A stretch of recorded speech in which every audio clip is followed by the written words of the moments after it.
Welcome to the INFOWARS Nightly News. It is Tuesday, November 10th, 2015, and I'm Leanne McAdoo. Here's what's coming up tonight.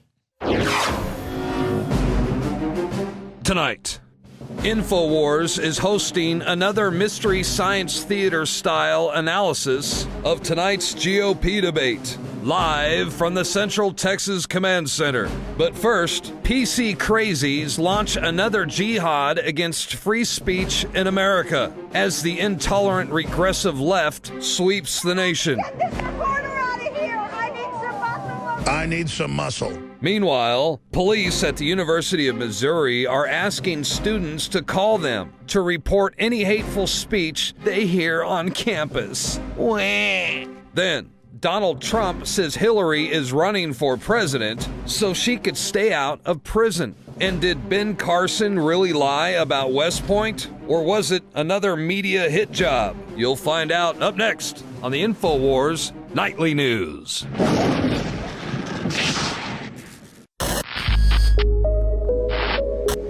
Clean, pure drinking water. You can't survive without it. But where do you get it? Alexa Pure Pro is a brand new, groundbreaking, gravity-fed water filtration system that is like no other. The Alexa Pure Pro transforms water from virtually any fresh source into clean, healthy drinking water, pairing the unprecedented superfiltration power of an all-new gravity block core with a hybrid chromatic shell. It removes up to 99.999% of impurities, including bacteria, viruses, fluoride, disinfectants, volatile organic contaminants, and hormones.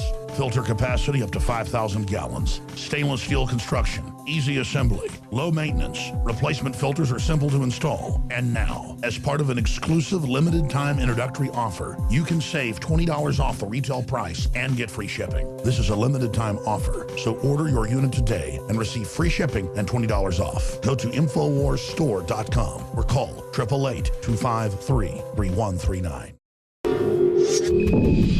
Well, we've got a jam-packed show for you this evening. We're going to be giving you live debate coverage in our Mystery Science Theater style. That'll be going live at 8 p.m. Central Standard Time. David Knight, Joe Biggs, Darren McBreen, and the rest of the crew will be joining us. Be sure to tweet us out your questions using the hashtag GOP debate. And, you know, it's always fun interacting with you guys live in real time. Then we've also got a really important interview coming up later on in the show. David Knight spoke with the director of a new documentary, Killing Ed. Now, we've all heard about, you know, the socialism that's being pushed in public schools as well as universities. But what about Islamic State? That's right.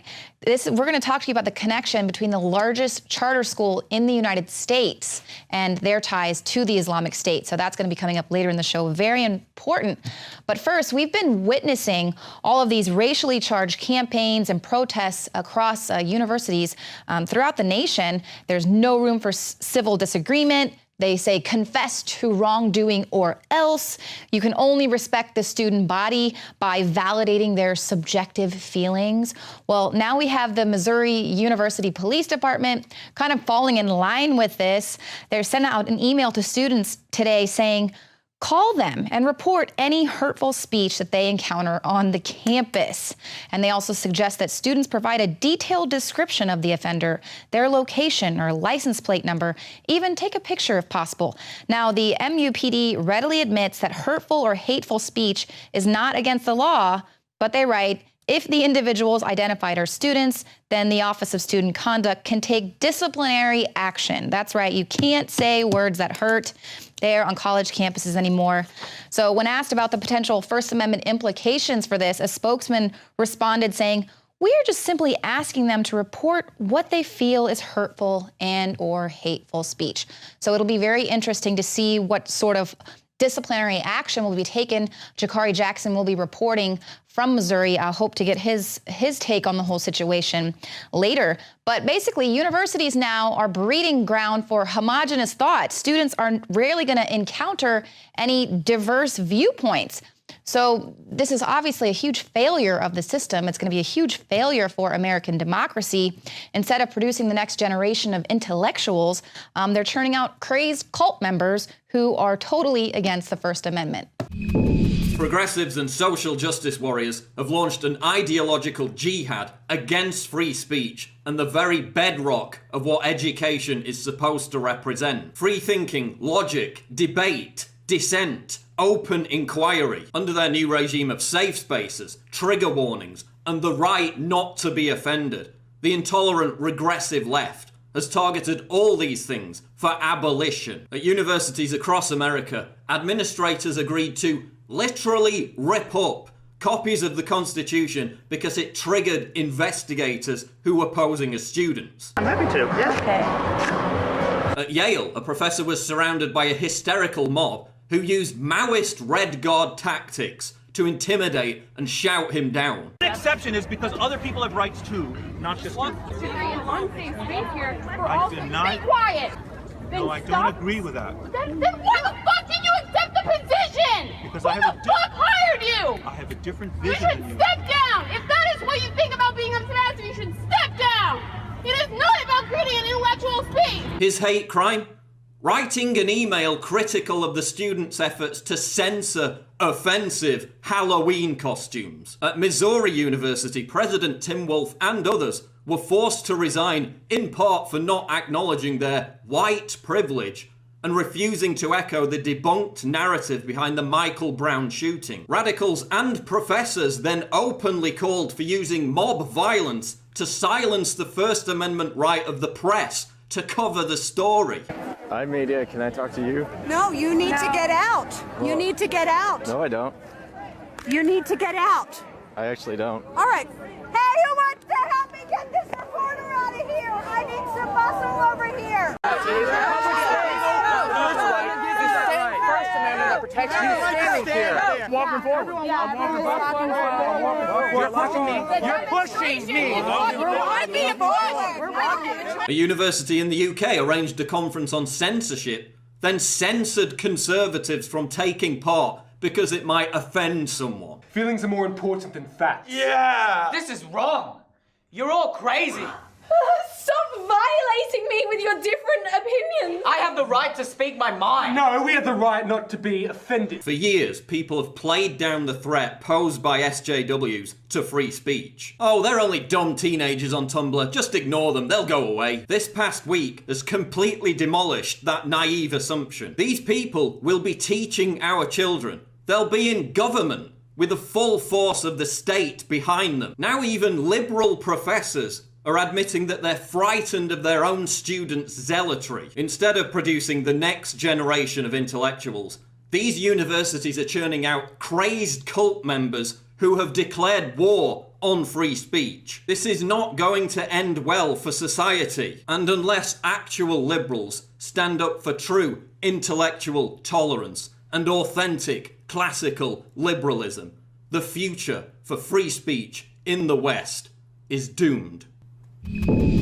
Well, Obama's calls for amnesty have taken another hit today. Federal judges say that they used Obama's own words to halt deportation amnesty. This is an opinion freighted with meaning for the separation of powers battles. The judges writing, they singled out Mr. Obama's own claim that he acted to rewrite the law because Congress wouldn't pass the bill he wanted. Now, you'll recall in 2014, Obama said this in response to a heckler who was scolding him for boosting deportations. He said, "But what you're not paying attention to is the fact that I just took an action to change the law." And the two judges said that the Justice Department failed to explain away Mr. Obama's remarks. And the court ruled that not only didn't he follow the usual rules in making a major policy change, but that his claims of power to grant tentative legal status to a massive class of people went beyond the waiver powers Congress granted him in the law. So this is a 2-to-1 ruling, basically reaffirming that the president must carry out the laws and he doesn't have blanket powers to waive them. President Obama was dealt another uppercut of justice concerning the socialist administration's unrelenting push to flood America with grateful voters rewarded with work permits for their allegiance. So sue me. As long as they're doing nothing, I'm not going to apologize for trying to do something. The 2-to-1 ruling highlights a separations of power battle win in the face of Obama's dictatorial executive powers. Judge Jerry E. Smith used Obama's own words from a speech given in Chicago in 2014. understand you may disagree, but we've got to be able to talk honestly about these issues, all right? Now, you're absolutely right that there have been significant numbers of deportations. That's true. But what you're not paying attention to is the fact that I just took an action to change the law. Now, so that's point number one. On the chopping block is an amnesty of regulations within the Immigration and Nationalities Act, allowing Homeland Security Secretary Jay Johnson to waive penalties. The Washington Times reports it would allow illegal immigrants to stay, granting them work permits, which then entitle them to Social Security cards, tax credits, and state driver's licenses. 5 million illegal immigrants under DAPA would then be given a 3-year stay of deportation and work permits. Obama's hubris was in full display as the court ruled that he not only didn't follow the usual rules in making a major policy change, but that his claims of power to grant tentative legal status to a massive class of people went beyond the waiver powers Congress granted him in the law. Now, the New York Times reports President Obama will ask the Supreme Court to clear the way for his long-delayed immigration overhaul, according to administration lawyers, setting up another high-stakes legal contest in the nation's highest court over the fate of one of the president's signature achievements.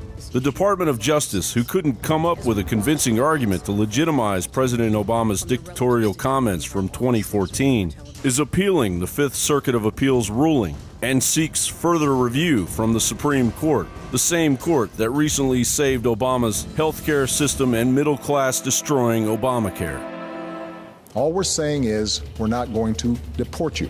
A prime example of the intensity of Obama's war on the United States naturalization and voting process is one Rosa Maria Ortega, an illegal immigrant residing in Grand Prairie, Texas. Ortega has committed voter fraud, a second-degree felony, repeatedly. Attorney General Ken Paxton's office is working with the Tarrant County criminal DA Sharon Wilson on Ortega's case. But meanwhile, Texas Democrats are engaged in a political witch hunt to prosecute Attorney General Ken Paxton of securities fraud. As Trump's anti-immigration rhetoric raises his status in the polls and the raping of children and other nefarious activity goes unreported by bought and paid-for media, President Obama thumbs his nose at the will of the American people and moves forward on dangerous policies aimed at transforming the United States into a third-world tyranny. John Bound for INFOWARS.com. Well, Donald Trump says that Hillary is running for a lot of reasons,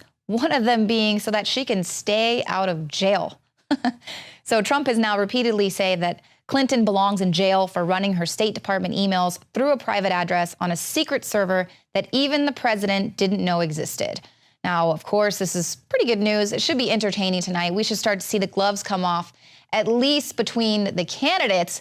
Of course, we're not going to be seeing any mainstream media calling out Hillary for her blatant lies. Once again, she repeated the statement that she never tried to blame the Benghazi attack on a video. But of course, with the leak of her emails, we know that that is a lie. We saw her scrambling in those first hours to pin the Benghazi attack on this video, working with some officials there in the State Department to make that happen. But the mainstream media just let that slide. When that email surfaced, they let it slide. They're not going to call her out on that because they don't really, it's their job to propagandize against the Republicans. So just like kind of how they're doing with Ben Carson, obviously he is the GOP frontrunner, depending on what poll you look at. So now they are on a witch hunt with him. Last week, Politico ran the headline, Ben Carson admits fabricating West Point scholarship. But in fact, his campaign did no such thing. Now, this is a discrepancy over a claim that Carson made in his autobiography. He said that he was offered a full scholarship to West Point, but rejected it in favor of becoming a doctor. Obviously, a lot of people have a lot of opinions about that. David Knight is certainly going to be fired up about Ben Carson later on in the show. Well, what Carson's campaign manager said to Politico in an email says, Dr.